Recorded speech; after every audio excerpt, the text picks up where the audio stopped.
Hi guys, just wanted to show you my new minecart station. So this is in 1.5 using all the new rails. It's rails only, so there's no pest dispensers or bug boosters or anything like that. It's all it's supposed to be all rail. So it's not built up in here. It's all structural really, but I can show you how it works. If I press the cool button, the cart comes up. Stops there, I can choose where I'm going, I get fired away and launched off down the third of the 4 routes.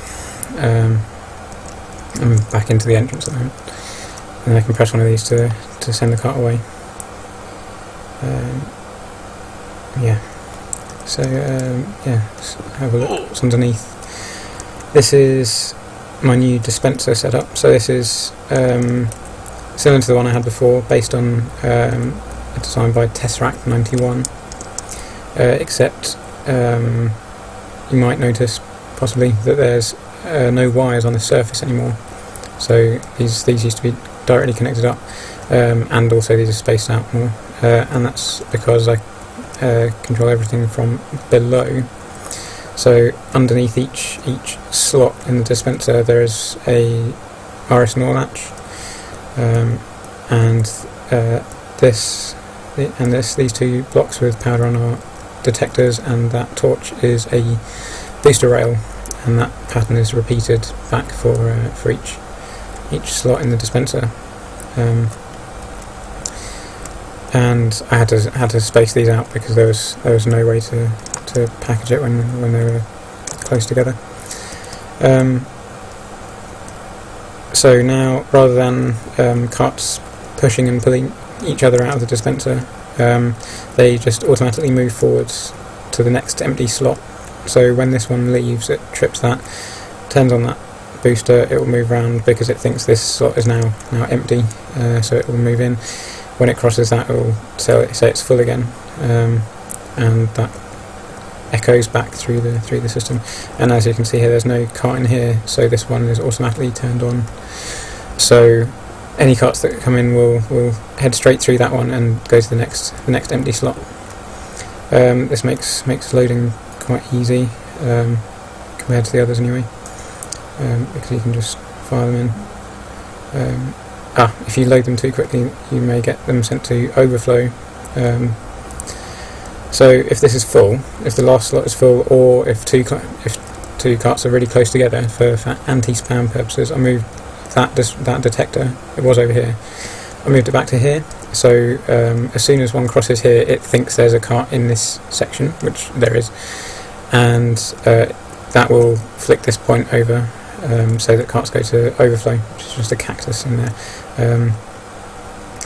And as soon as that cart leaves, it will trip that detector, and that will be set back so they can carry on. That's the bulk of the stuff down here. This hole is where runaway carts get sent down, unoccupied carts, and this little system here is just backflow protection, so if any carts get knocked down the upwards route, they don't fly backwards into the dispenser, which it doesn't really like very much, so they get fed around to the back. So upstairs there's the same setup really largely as my other station from the other video. So when a cart comes up here, it trips this detector, which latches to say that there's a cart in the station, and then pressing the button again will refuse to. It won't send up another cart until this one has left, crossing that detector, saying that there's no cart here. I'm using the runaway cart detection system from TaviRider, from his Minecart science video, which is very good, where unoccupied carts will not make it over this hill, and I've made it too high this time so that they don't get stuck on the corner, but occupied ones will, so they get fed, they roll back and fed around there and just down back into the system. Whereas if you fire a cart with a person in, it gets carried around here to the exit. You have four destinations, and this credit for this goes to Minecraftaddict for the idea for this for his excellent minecart stations in boxes. I've no idea how he gets them so compact, but I've tried my best in here. So we have all the signals over here. So that torch is the detector rail on the other side for carts entering the station, which is fed to the ceiling. These 4 torches are your 4 buttons. That is the booster rail. In there is the second detector, and the signal from the call button is on the other side and goes up into the roof. So detector rails are inputs for this RS NOR latch, which says whether or not there's a cart in the station. There is at the moment, so that torch is on, and this AND gate is fed by that and the button. So if there's no cart in the station and the button is pressed, you get a signal routed down to the first booster, and because of how it works, it will pull the other carts forwards on their own, so you don't have to tell the others to move too. On the roof, I couldn't fit everything in downstairs, so I had to put some stuff on the roof. This level I'm on now is the roof, so some of it's inset, so none of it sticks up above the roof. I managed to squeeze it all down. That's the button signal, so that goes around to here to the AND gate.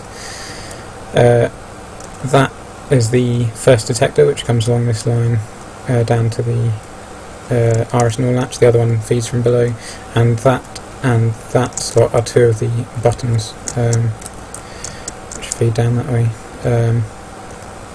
And then that's once I've worked out how to fit all this in.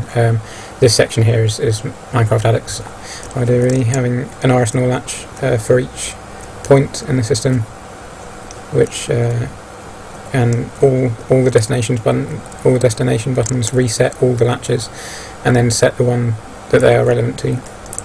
The 4th button doesn't have a latch because it's just the kind of default route. And yeah, that's the bulk of it, really. Entrance has to come in here because and jump over, because if you have it coming in here, as I wanted it to, just feeding in here, when it gets here, it will trip the detector early.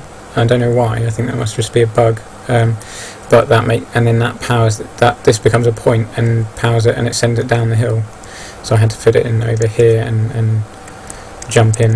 But yeah, that's the system. Thanks for watching.